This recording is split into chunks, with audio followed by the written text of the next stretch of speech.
Yes guys, good afternoon all of you. So today we continue with chapter 3 in economics, that is your demand. कल का हमारा topic था law of demand. ठीक है, law of demand में ऊपर से आपको फिर से एक बार बता देता हूँ the most important topic for the economics, not only for this chapter. देखो, प्रोफेसर एल्फ्रेड मार्शल ने ये टॉपिक दिया था. ठीक है, वो इकोनॉमिस्ट थे प्रोफेसर एल्फ्रेड मार्शल. उन्होंने सबसे पहले बताया कि प्राइस और डिमांड के बीच में there is an inverse relationship.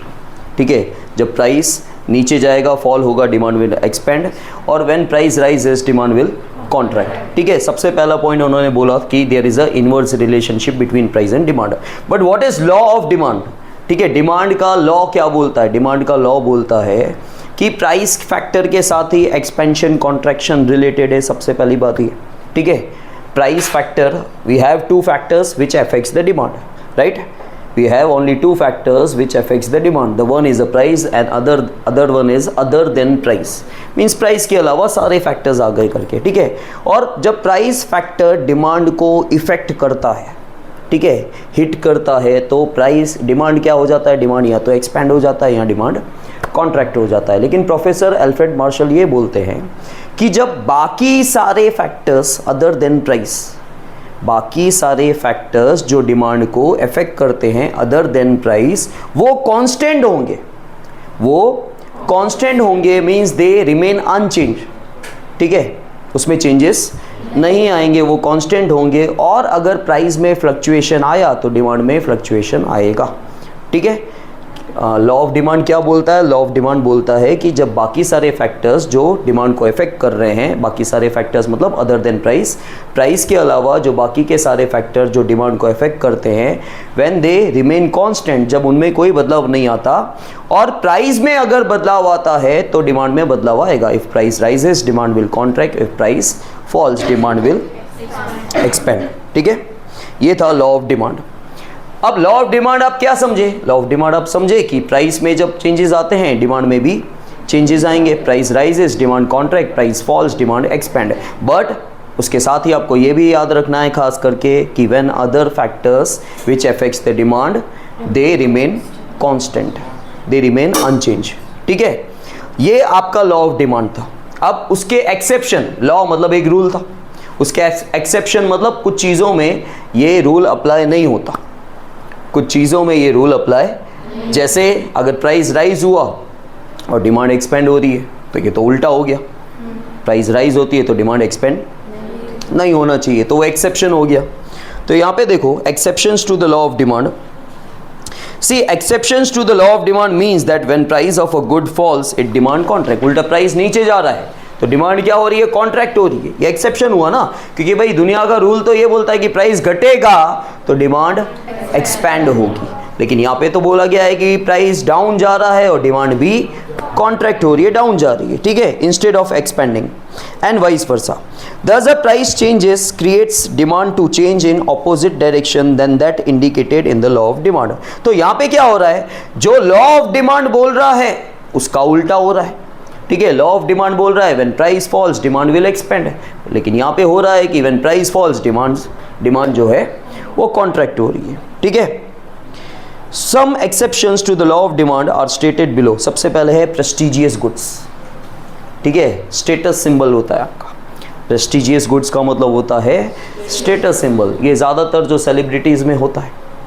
ठीक है, सेलिब्रिटीज़ में होता है भाई इसने ये गाड़ी ली, ठीक है, तो मैं इससे और महंगी लूँगी, मैं इससे और महंगा लूँगा. इसने ये ज्वेलरी पहनी, मैं इससे महंगी वाली पहनूँगा. तो उसमें क्या होता है ना, उल्टा वो जो स्टेटस, जो सेलिब्रिटीज़ होते हैं या बहुत रिच लोग होते हैं, वो लोग क्या करते हैं ना, अगर किसी चीज़ का भाव कम हो गया ना तो उनकी तरफ से उसका डिमांड कम हो जाती है, कॉन्ट्रैक्ट हो जाती है. जबकि लॉ ऑफ डिमांड क्या बोलता है? आम इंसान क्या करता है? भाव कम होगा तो डिमांड एक्सपेंड करेगा. लेकिन जिसके पास बहुत रुपया है भाई, बहुत रुपया है, बहुत ही रिच पीपल हैं, वो लोग क्या करेंगे? वो बोलेंगे नहीं भाई, ये भाई मेरे स्टेटस के नीचे है भाई, ये चीज़ मैं नहीं लूँगा. ठीक है, अब तुम बोलो मर्सिडीज़ अगर 20 लाख रुपए की हो गई, ठीक है, और हमारे रोड वगैरह सपोर्ट करते हों और पैसा भी लोगों के पास आ चुका है करके, ठीक है, पेट्रोल भरवाने का या जो भी फ्यूल है करके, तो सब लोग मर्सिडीज़ ले लेंगे. ठीक है, तो जो रिच पीपल है वो बोलेंगे ये तो सबके पास है, ये तो सबके पास है भाई. ठीक है। अब जैसे आईफोन है, आईफोन से ऊपर कोई फ़ोन नहीं हाल फिलहाल, ठीक है। आईफोन प्रो ले लो, मैक्स ले लो, ये कर लो, वो कर लो। तो आप देख रहे हो कि सेलिब्रिटीज़ के पास भी आईफोन प्रो है, ज़्यादातर सेलिब्रिटीज़ के पास भाई आईफोन प्रो होता है या प्रो मैक्स होता है। ज़्यादा से ज़्यादा वो क्या करते हैं, उसमें उसका जो प्लेट होता है, जो बॉडी होती है, वो महंगी करवा देंगे। लेकिन क्योंकि अलग से कोई फ़ोन ही नहीं बन रहा है ना जिसको वो यूज़ कर सके, नहीं तो वो ले लेते, ठीक है। जैसे मैंने आपको बोला कि 350 करोड़ रुपए का फ़ोन नीता अंबानी के पास है, राइट। अब वो आईफोन ही तो है, आईफोन का टैग वो लोग नहीं हटा सकते वहाँ से, आईफोन ही है, लेकिन वो गोल्ड प्लेटेड है, डायमंड्स हैं या गोल्ड है कि वो इतना, मतलब आपके पास इतना सोना डायमंड है आपके पास, गोल्ड प्लेटेड है करके, ठीक है। लेकिन आईफोन का टैग वहाँ से नहीं हट रहा है, तो ये क्या है, स्टेटस। बात तो वही होती है, ठीक है। बात करने पर सोना चांदी निकलेगा या जाएगा वो तो होना नहीं है करके, बात तो वही होनी है, आवाज़ तो वही सुननी है, सब कुछ वही होना है करके, लेकिन ये स्टेटस सिंबल है। तो जैसे मैंने आप बोला कि जो रिच पीपल है वो लोग क्या करेंगे, जब किसी चीज़ का भाव कम हो जाएगा ना, वो चीज़ नहीं लेंगे, ठीक है। रिच पीपल अगर कोई अच्छी जगह, कोई अच्छे रेस्टोरेंट में जाते होंगे, ठीक है। अब ताज होटल में मुंबई में जाते हैं, ताज के पास मेरे ख्याल से ओबरॉय होटल है, ठीक है, वहाँ पे भी लोग जाते हैं, लेकिन उनका भी चाय कितने की है, मैंने बचपन में सुना था वो 200-250 रुपये की चाय मिलती है, बचपन में मैंने सुना था, ठीक है। तब भी अरे 250 रुपये की चाय होती है क्या, तब की बात है। अभी तो पता नहीं कितने की, 200-250 तो आम अहमदाबाद में चले जाओ तो रेस्टो वगैरह में आपको इतना बड़ा कप देंगे उसमें, ठीक है, कैपेचिनो और ये सब, वही 250 रुपये का तो वही आ जाता है आजकल। तो अब तुम ताज में चाय पीने जाओगे तो उसका तो इतनी महंगी है। लेकिन अगर ताज की चाय सस्ती हो जाए, जैसे आम मिलती है 20 रुपये की, 50 रुपये की, तो हर इंसान पहुंच जाएगा। तो वहाँ पे जो रिच पीपल का क्राउड है ना, वो बोलेंगे ये हमारे स्टेटस से बाहर है, ठीक है। आदिपुर गांधीधाम में तो फिर भी ठीक है कि लोग थोड़ा डाउन टू अर्थ हैं, तो रिच पीपल को भी आप देखोगे वो अपनी मर्ज़ी से, भले मर्सिडीज़ ऑडी वाला भी होगा तो रेकड़ी में खा लेगा, उसको अगर खाने से लगाव है तो। लेकिन ज़्यादातर लोग क्या करते हैं, वो रेकड़ी पे तो नहीं दिखेंगे भाई, क्योंकि उनका स्टेटस सिंबल हो गया। अब आप बोलोगे सर ऐसा थोड़ी होता है, जो एक्टर्स हैं, सेलिब्रिटीज़ हैं, काफ़ी बार इंटरव्यू देते हैं, वो लोग बोलते हैं कि भाई मैं भुट्टा खाने गया था, मैं वहाँ पे पर्टिकुलर जगह पे पानी पूरी खाने गया था, वड़ा पाव खाने गया था, ठीक है। लेकिन वो जो डाउन टू अर्थ हैं, वो एकदम, जिनको स्टेटस पहले मेंटेन करना पड़ता है कि भाई मैं, ये बंदा तो यहाँ नहीं जाएगा भाई, ठीक है, तो वो प्रेस्टिजियस गुड्स होते हैं, लग्जरियस गुड्स होते हैं, स्टेटस का उनका सिंबल होता है करके। तो वहाँ पर ये लॉ ऑफ डिमांड अप्लाई नहीं होता। क्यों? क्योंकि वहाँ पे भाव घटेगा ना, तो उनके लिए तो वो चीज़ सस्ती हो गई। हम इंसान के लिए, आम इंसान के लिए क्या होगा, भाव घटेगा, अरे सोना भाव घट गया, खरीद लो। बोलेंगे सोने का भाव घट गया तो वो चीज़ मेरे को पहननी ही नहीं है, मेरे को महंगी वाली चीज़ चाहिए, ये तो सबके पास है, ठीक है। So certain goods which are priced very high and are generally consumed by very rich people like expensive jewelry, expensive cars, expensive mobile phones etc. are exceptions to the law of demand. तो इन सारी जो भी बहुत rice लोग use करते हैं, rich people लोग use करते हैं, ठीक है, जो रिच पीपल हैं वो लोग यूज़ करते हैं भाई, एक्सपेंसिव कार्स हैं, ज्वेलरी है, कोई भी आइटम है, उनका भाव जब कम हो जाएगा ना तो उल्टा उनकी तरफ से डिमांड उसकी कॉन्ट्रैक्ट हो जाएगी, ठीक है, वो डिमांड ऊपर नहीं करेंगे। तो ये एक एक्सेप्शन हो गया। Such goods are used by the rich as a status symbols and hence even when there is a rise in their price their demands expands instead of contracting. उल्टा ये क्योंकि बहुत ही रिच पीपल यूज कर रहे हैं ये सारी चीजें, तो उल्टा होता है। उल्टा क्या होता है कि जब उसका भाव ऊपर जाएगा ना तो उनकी तरफ से डिमांड एक्सपेंड होगी, ठीक है, और जब भाव कम हो जाता है तो डिमांड कॉन्ट्रैक्ट हो जाती है, क्योंकि वो उनके लिए स्टेटस सिंबल है। वो जब क्योंकि वो ले इसलिए रहे हैं कि 4 लोग देख के पूछेंगे, बोलेंगे करके, तो अगर भाव कम हो गया तो 4 लोगों को भी पता होगा कि भाव कम हो गया, तो बोलेंगे और देखो तो, ठीक है, तो वो स्टेटस सिंबल है। तो यहाँ पे जो लॉ ऑफ डिमांड अप्लाई नहीं होता, यहाँ पे उल्टा होता है कि प्राइस कम हो रही है तो डिमांड भी कॉन्ट्रैक्ट हो रही है, प्राइस राइज होगा तो उल्टा इनकी तरफ से डिमांड एक्सपेंड हो जाएगा। And if their price falls, the rich may contract their demand thinking that a fall in price means that the good is losing its prestige.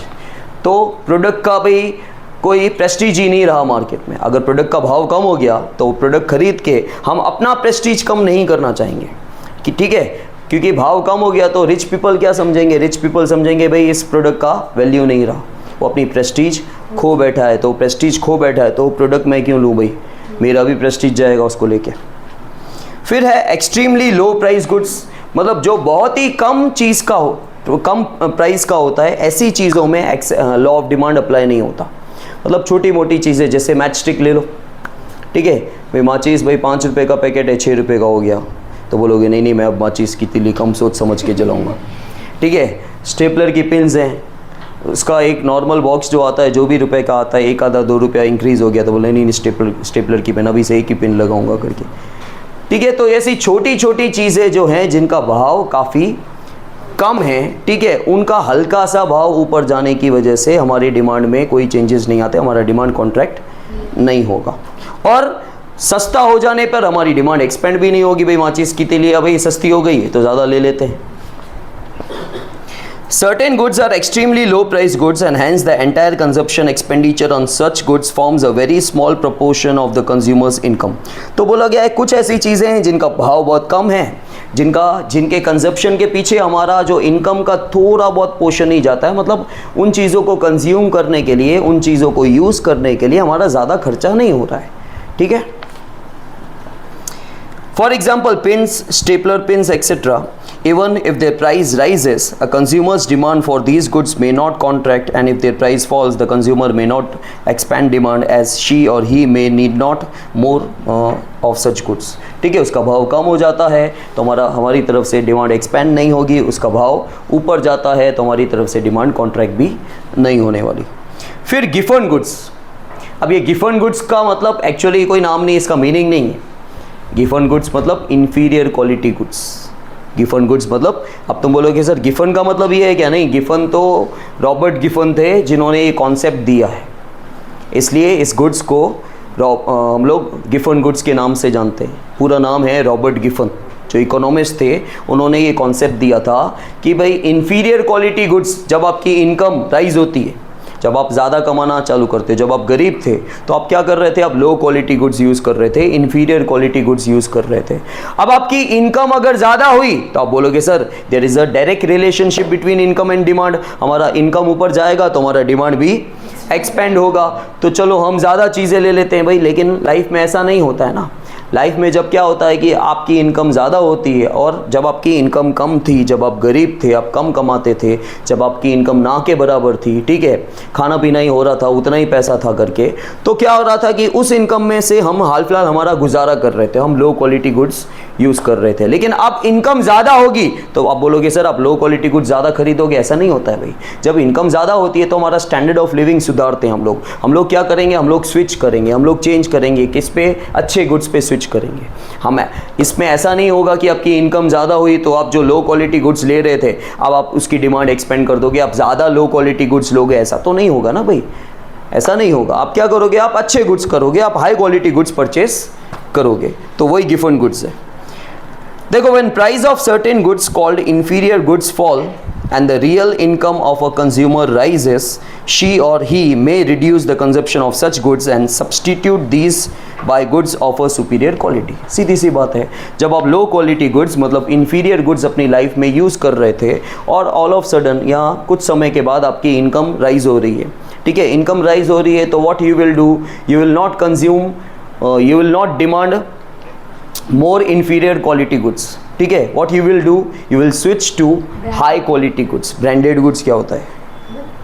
सब में ब्रांड थोड़ी आ जाती है, ठीक है। ब्रांडेड नहीं बोलेंगे वो, हम बोलेंगे हाई क्वालिटी गुड्स। जो अच्छे गुड्स है उस पर सुपीरियर क्वालिटी। इन्फीरियर का ऑपोजिट होता है superior quality goods. These goods were named after Robert Giffen who made such observation and explained this idea। तो ये आइडिया ही उन्होंने दिया था क्योंकि उन्होंने ऑब्जर्वेशन किया था मार्केट के अंदर कि जब लोगों के पास पैसा नहीं है तो बेचारा मजबूरी में लो क्वालिटी गुड्स यूज़ कर रहा है, लेकिन जब लोगों के पास पैसा ज़्यादा आ रहा है उन्हीं लोगों के पास, तो वो थोड़ी कि ज़्यादा डिमांड कर रहे हैं लो क्वालिटी गुड्स, वो क्या कर रहे हैं? वो सुपीरियर क्वालिटी गुड्स कंज्यूम करेंगे। See, such goods are necessary goods and are purchased by the low income groups। For example a person with low income purchases jowar और बाजरा, ठीक है, वो वीट कंज्यूम नहीं करेगा। When the price of jowar और bajra falls very low the real income of the consumer tends to increase. अब ऐसा नहीं है कि देखो, दो तरीके से आपका परचेजिंग पावर इंक्रीज होता है। एक परचेजिंग पावर इंक्रीज होता है जब आपकी इनकम राइज होगी, ठीक है, परचेजिंग पावर आपकी इनकम राइज होने से भी खाली ऊपर नहीं जाता, वो भी आपको बता दूं। चलो आपकी इनकम ऊपर गई लेकिन सामने प्रोडक्ट भी महंगा हो रहा है तो क्वांटिटी तो उतनी ही आएगी। आपकी इनकम ऊपर गई, सामने प्रोडक्ट उतने का ही है तो आपका परचेजिंग पावर इंक्रीज होगा। दूसरा एग्जांपल ये है कि आपकी इनकम भले ऊपर नहीं गई लेकिन सामने प्रोडक्ट सस्ता हो गया, सामने प्रोडक्ट सस्ता हो गया, तब भी क्या होगा, आपका परचेजिंग पावर इंक्रीज होगा। परचेजिंग पावर मतलब आप कितना क्वांटिटी परचेज कर सकते हो, that is a purchasing power. और वो खाली आपके इनकम के राइज होने से ही नहीं होता, सामने अगर प्रोडक्ट का भाव कम हो गया तभी भी होता है। जैसे कल हमने दूध का एग्जांपल ले लिया था, एक दूध का बैग, 1 लीटर का बैग जो दूध की थैली आती है अमूल की, फॉर एग्जांपल 50 रुपए की है और आपके पास 50 रुपए हैं तो आप 1 ही लीटर खरीद सकते हो। लेकिन अगर वही 1 लीटर जो है वो 10 रुपए का हो गया तो, और आपके पास तो स्टिल 50 रुपए हैं, तो आप कितने लीटर्स खरीद पाओगे अगर खरीदना चाहते हो तो, लेकिन खरीद तो पाओगे। तो क्या हो गया, इसको परचेजिंग पावर बोलते हैं। लेकिन आपकी इनकम तो ऊपर गई नहीं लेकिन सामने प्रोडक्ट का भाव कम हो गया। लेकिन अगर आपकी इनकम राइज हो रही है और प्रोडक्ट का भाव उतना ही है तभी भी आपका परचेजिंग पावर ऊपर जाएगा, ठीक है। तो यहाँ पे क्या हो रहा है कि सपोज कर लो एक पर्टिकुलर ग्रुप है जिसकी इनकम काफ़ी लो है तो वो ज्वार या बाजरी यूज़ कर रहा है, लेकिन जैसे ही उसकी इनकम ऊपर गई या फिर सपोज कर लो कि ज्वार और बाजरी का भाव कम हो गया, ठीक है, घट गया, तो हमारा परचेजिंग पावर, तो we will turn to superior quality that is wheat, ठीक है। The real income of the consumer tends to increase. Hence, she or he will reduce consumption of such goods and will purchase more of wheat, which is the superior good. Another example is that of vegetable ghee, मतलब वनस्पति घी and the pure ghee. ठीक है, आपकी income जब कम थी तो आप vegetable घी use कर रहे थे, जब आपकी इनकम राइज हो जाएगी तो आप क्या करोगे, आप प्योर घी यूज़ करोगे, ठीक है। या फिर क्या होगा कि वनस्पति घी का भाव अगर कम हो जाएगा, इसमें एग्जांपल्स में एक गलती है, पता है यहाँ पे एक गलती है, वो गलती ये है कि इन्होंने ये तो भले बताया कि बाजरी या ज्वार का प्राइस कम हो रहा है, तो बाजरी और ज्वार का प्राइस कम हो रहा है तो हमारा परचेजिंग पावर इंक्रीज़ हो रहा है कि हम ज़्यादा ज्वार बाजरी परचेज कर सकते हैं। लेकिन इन्होंने साथ में ये नहीं बोला कि वीट का भाव भी कम हो रहा है। वीट का भाव अगर अपनी जगह ही होगा तो हमारे पास पैसा तो उतना ही था, पैसा कम था तभी तो वीट परचेस नहीं कर रहे थे। तो खाली ज्वार बाजरी के भाव कम होने से हम वीट पे स्विच नहीं हो जाएंगे, वो भी याद रखना। सामने वीट का भाव भी कम होना चाहिए। वही वेजिटेबल घी और प्योर घी का एग्जांपल दिया गया है। मेरे पास जो इनकम थी उतनी ही, अब वेजिटेबल घी परचेस करने की मेरी औकात है, ठीक है, मेरी कैपेसिटी है, मेरी एबिलिटी है। अब मैं वेजिटेबल घी ले रहा हूँ, अब वेजिटेबल घी का भाव कम हो गया, मेरी इनकम उतनी है, तो चलो I can now purchase more of vegetable ghee. मैं वेजिटेबल घी ज़्यादा परचेज कर सकता हूँ, लेकिन मैं प्योर घी कैसे परचेज कर पाऊँगा अगर उसका भाव नहीं घटा तो? उसका भाव जितना था उतना ही है और वो महंगा पड़ रहा था, तभी तो मैं प्योर घी नहीं ले रहा था ना पहले भाई, तभी तो मैं वेजिटेबल घी ले रहा था। अब वेजिटेबल घी के भाव कम होने से मेरी इनकम उतनी है तो मैं सामने प्योर घी कैसे लूँगा? तो वहाँ वो चीज़ लिखी हुई नहीं, दोनों ही एग्जाम्पल में वो होना चाहिए कि इसका भाव कम हो रहा है साथ में इसका भी भाव कम हो रहा है, तब जाके आई कैन परचेज दैट, या फिर मेरी इनकम ऊपर जानी। क्योंकि रियल इनकम क्या है, रियल इनकम का मतलब परचेजिंग पावर होता है, और मॉनिटरी इनकम मतलब जो पैसों वाली इनकम है जब वो ऊपर जाती है। तो जब हमारी इनकम राइज नहीं हो रही है, सामने भाव कम हो जाता है, तो हमारा परचेजिंग पावर उस प्रोडक्ट को परचेज करने का बढ़ जाता है। लेकिन दूसरा, उसके बारे में कुछ मेंशन नहीं है भाई।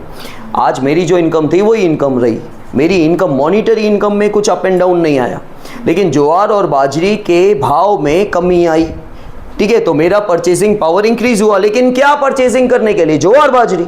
वीट अपनी जगह पे ही है अगर, तो मैं वीट कैसे खरीदूंगा भाई? तो वीट का भाव भी, यहाँ पे इनका बोलने का मतलब ये है कि वीट का भाव भी कम हुआ होगा, हो जाएगा नहीं, हुआ होगा, तभी तो हम परचेज कर पा रहे हैं। शर्मानी, समझ आया? इसके बाद है special preference of people. Special preference मतलब आपकी एक जो पसंद है, ठीक है, आपके जो लाइक्स हैं, चाहिए ही चाहिए, तब आप भाव नहीं देखते, तो वहाँ पे लॉ ऑफ डिमांड अप्लाई नहीं होता, याद रखना। जब आपको चाहिए ही चाहिए पर्टिकुलर चीज़, तो लॉ ऑफ डिमांड आप अप्लाई वहाँ पे नहीं होगा। ठीक है, आप बोलोगे भाव ऊपर हो गया तो मेरी डिमांड उसकी वजह से कॉन्ट्रैक्ट हो गई, नहीं होता है। ठीक है, अब देखो यहाँ पे certain times people get very accustomed and used to certain goods. ठीक है, बचपन से जैसे अगर कोई कोलगेट यूज़ कर रहा है और उसका कुछ समय पे भाव ऊपर जा रहा है, स्टिल आप कोलगेट ही यूज़ करने वाले हो।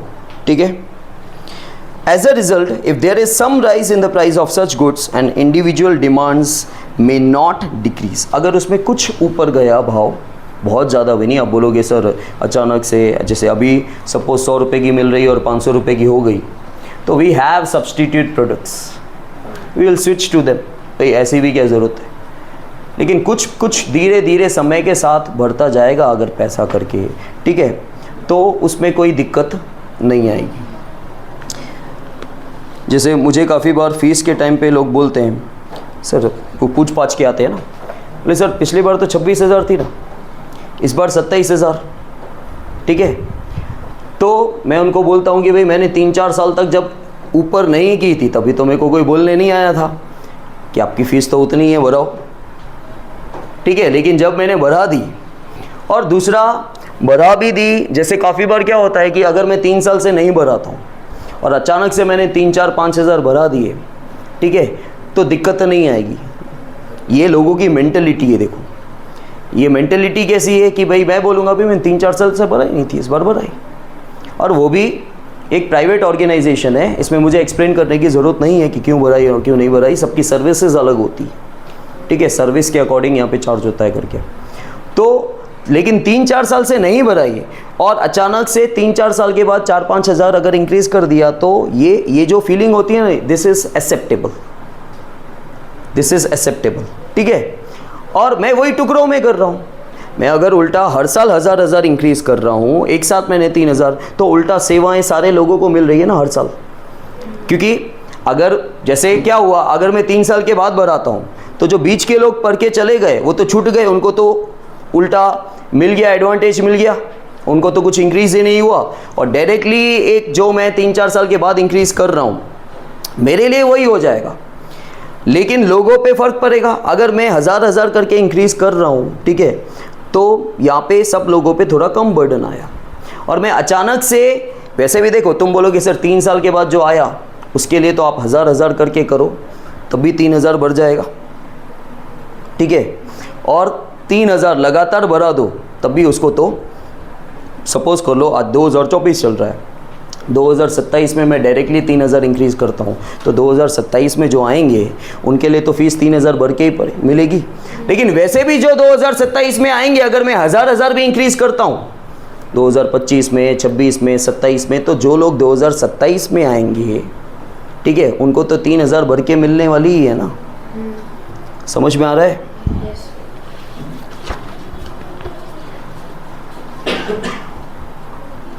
तो देखो, as a result there is some rise in the price of such goods and individual demand may not decrease. तो हमने देखा कि धीरे धीरे करके प्राइस जब इंक्रीज होता है तो लोग चला लेते।